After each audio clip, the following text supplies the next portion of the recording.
Ao que parece, o projeto que vazou do plano do PT, principalmente no âmbito econômico, tem como objetivo quebrar o país.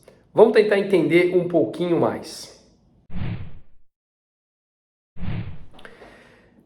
Quando eu falo aqui do plano econômico, eu não quero nem entrar no lado de doutrinação de escolas, universidades ou tentar passar para as pessoas o que comer, o que estudar, que eles têm como ideia sempre o Estado comandando as ações, sejam econômicas, sociais ou até no âmbito pessoal. Vou tentar focar aqui só no lado econômico, apesar disso refletir em cima de todas as outras áreas da nossa vida.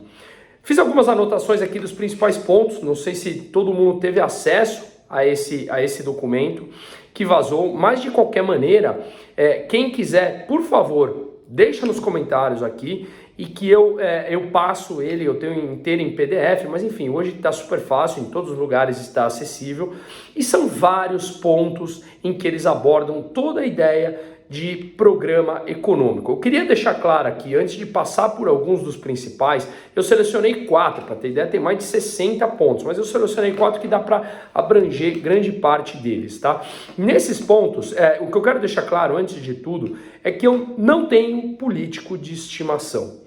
Eu me defino sob um viés econômico que prega muita liberdade econômica, liberdade individual acima de tudo, e eu tenho basicamente 3 pilares na minha vida que são sustentados pela Escola Austríaca de Economia e que eu acho que são inquestionáveis. Um deles, primeiro, é a vida, o direito à vida, então estamos vivos, ninguém pode tirar essa nossa vida.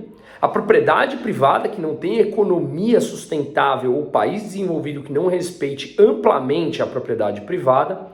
E o terceiro ponto é a liberdade de escolha individual acima de qualquer outro tipo de escolha. Acreditamos que um empreendedor, quando pensa no individual, ele cria soluções e ele só vai ganhar dinheiro se essas soluções satisfazerem as necessidades e as vontades das pessoas, dos consumidores. Então, naturalmente, pensando no indivíduo primeiro, você está deixando soluções criativas que agregam valor ao coletivo. Então, o indivíduo antes do coletivo, até porque o coletivo é algo que você não consegue definir. O que é bom para mim não é bom para você. Então, são esses 3 pilares: vida, propriedade privada e liberdade, que não podem faltar em qualquer parte ou qualquer plano, seja econômico ou social. E tudo isso é passado por cima nos planos de governo, no plano de governo, melhor dizendo, do PT. E não é novidade, eles estiveram no poder durante 16 anos e assim levaram tudo isso que eles repetiram nesse programa,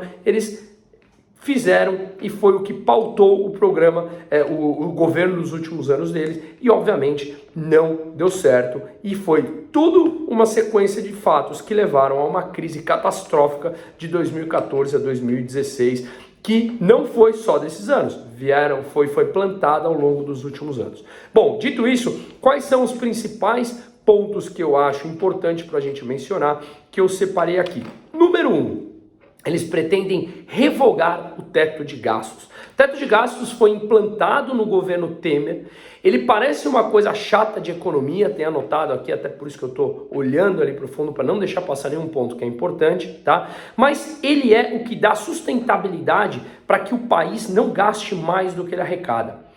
Traga isso para uma realidade mais próxima a você. Se você ganha 10 e gasta 15, vai ter que se endividar. Se você se endivida, o teu risco aumenta. Um país é rigorosamente igual. Se você gasta mais do que arrecada, você é um país que tem déficit. Se você tem déficit, precisa aumentar a sua dívida para arrecadar capital, para financiar esses gastos adicionais. E como é que você faz isso? Via endividamento, aumenta a dívida, aumenta o risco do país. Quando um país é mais arriscado, a moeda tende a desvalorizar e traz inflação, a desvalorização da moeda. E naturalmente as pessoas mais pobres são aquelas que sentem mais o efeito de uma inflação maior, tá? Então, imaginem só a sua vida sem um teto de gastos. Realmente a gente entraria numa circular de extremo alto endividamento, isso complicaria como um todo e naturalmente isso faz com que o país vá para o brejo. Para ter uma ideia, em 1997 a despesa pública federal era de 14% do PIB. Tá? Em 2011 subiu para 17%, e em 2017 já estava em 20% do PIB. Tá? Então isso, o teto de gastos foi o que permitiu que as despesas não crescessem maior do que a inflação do ano passado. Ou seja, o país não pode gastar mais, se endividar mais do que foi a inflação do ano passado, senão a espiral da dívida não para de crescer e a gente chega no final, que é mais inflação e maior prejuízo, principalmente para as camadas mais pobres, como eu falei, tá? Então, o teto de gasto, ele traz uma previsibilidade fiscal que leva uma confiança e atrai capital, poupança externa para financiar os gastos do país e principalmente dos projetos de infraestrutura que o país tanto necessita para crescer e como foi feito agora, levados à frente, tomados à frente pelo ex-ministro, o Tarcísio, ministro da Infraestrutura, com suas privatizações de portos, aeroportos, rodovias, setor de energia e etc. Portanto, essa previsibilidade fiscal veio por conta do teto de gastos. E o primeiro ponto que eu separei aqui é que o plano do PT é revogar o teto de gastos. Eles inventam um monte de narrativa que o teto de gasto limita que investe em educação, em saúde e tudo mais, mas no fundo o que eles querem é gastar mais para ter mais acesso ao dinheiro, e a gente viu onde tudo isso desbocou depois de 16 anos de governo do PT, tá? Bom, então o ponto número 2 que eu tracei como muito importante, que levaria a um caos financeiro no Brasil, seria que eles são contra privatizações no geral. Acabamos de privatizar a Eletrobras, estamos no processo de privatização, inclusive com os trabalhadores usando o dinheiro do FGTS para isso, como foi usado na capitalização da Petrobras e na privatização da Vale lá no começo dos anos 2000.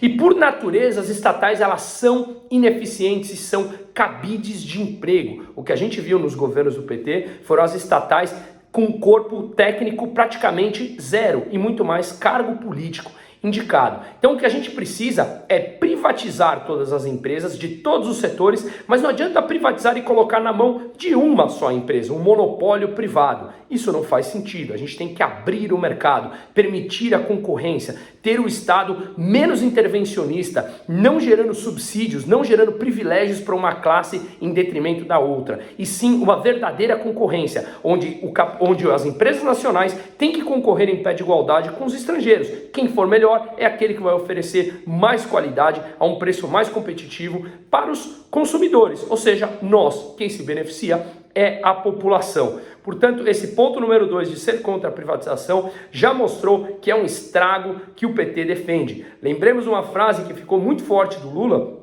em que ele foi contra a privatização da Telebrás lá no final dos anos 90, falando que se a telecomunicações do Brasil fosse privatizada, os pobres não teriam acesso a telefone. Pois bem, hoje a gente tem praticamente 2 celulares para cada pessoa no Brasil. Foi certinho a previsão do nosso ex-presidiário Lula. O ponto número 3 do governo do PT, que ele pretende implantar, caso seja eleito, seria a volta do imposto sindical. Olha só que interessante. Caiu a arrecadação de sindicatos de 3 bilhões de reais em 2017, de 3 bilhões de reais para 65 milhões de reais em 2021. Deixou de ser obrigatória a contribuição para passar a ser uma contribuição voluntária. Contribui quem quer. Se eu não quero ser representado por um sindicato, que é o meu caso, eu não quero pagar por alguém que eu não quero que me represente. Aonde já se viu que obrigatoriedade é essa de você contribuir com alguém que eu não quero que me represente? Porque não me representa. Não faz o menor sentido. Seja voluntário. Quem quiser ser representado por essa classe, que pague para isso e tudo bem, e será representado. Em maior ou menor grau, mas será representado. Mas como podem me obrigar que eu contribua por alguém que não me representa e eu não quero que me represente?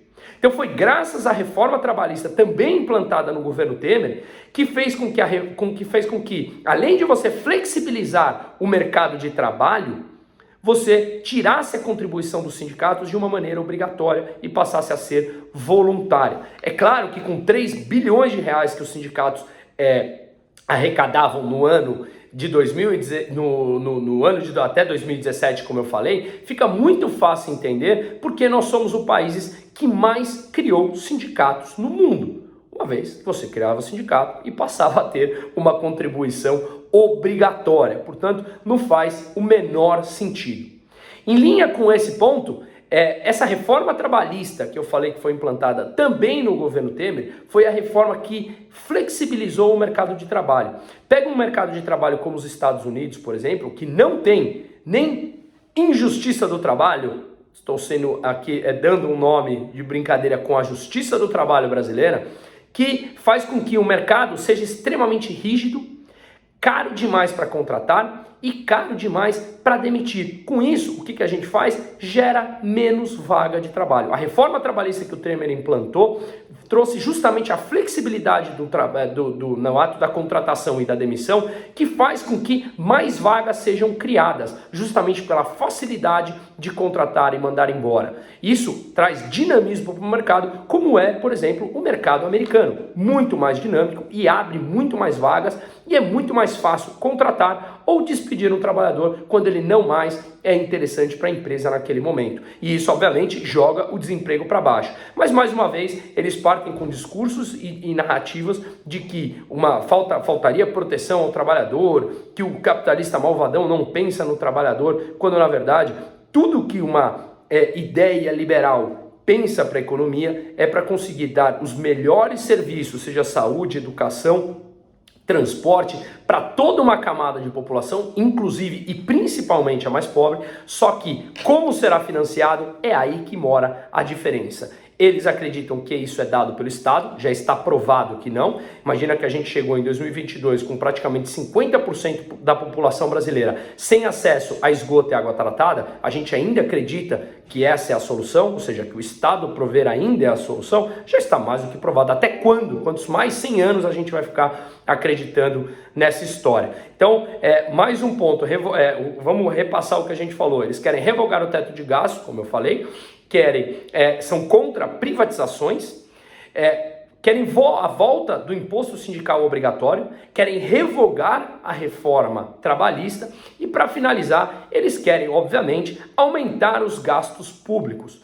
Para financiar toda essa máquina que eu acabei de falar aqui, eles precisam, obviamente, arrecadar mais impostos. Eles precisam de mais dinheiro público, ou seja, nossos de pagadores de impostos, para conseguir sustentar essa máquina pública inchada e ineficiente que eles têm. O grande problema é que nesse plano de governo que foi vazado e foi divulgado agora, é que eles não falam da onde vão tirar esse dinheiro. Mas está muito claro que isso vem através de endividamento, que leva a uma desvalorização da moeda e, obviamente, isso desencadeia numa inflação. Claro que os estímulos que eles dão através do Estado podem sim dar uma injeção de ânimo na economia no curtíssimo prazo, mas eles pouco se importam com as consequências no longo prazo que vão contra justamente todos aqueles que eles falam defender, que é a camada mais pobre. Parece que eles não aprenderam nada e continuam presos a políticas econômicas e sociais de mais de um século. É impressionante que a gente ainda